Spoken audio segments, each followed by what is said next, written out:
ते हवामानाचा दुहेरी खेळ आपल्याला पाहायला मिळत आहे. कुठे कडक उन्हाचा तडाखा तर कुठे अवकाळी पावसाला सुरुवात होताना आपल्याला पाहायला मिळत आहे. बंगालच्या उपसागरातील कमी दाबामुळे राज्यात हवामानात मोठा बदल झालेला आहे.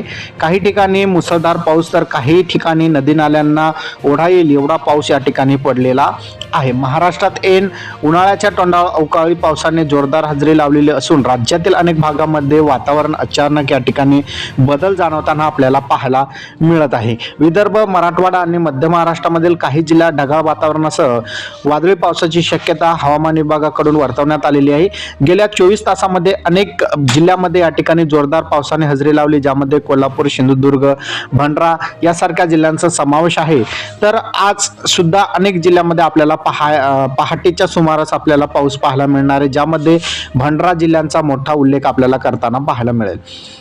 त्यानंतर आपण जर बघितलं तर हवामान विभागाने चंद्रपूर आणि गडचिरोली या 2 जिल्ह्यांना येलो अलर्ट आज जारी करण्यात आलेलं होतं.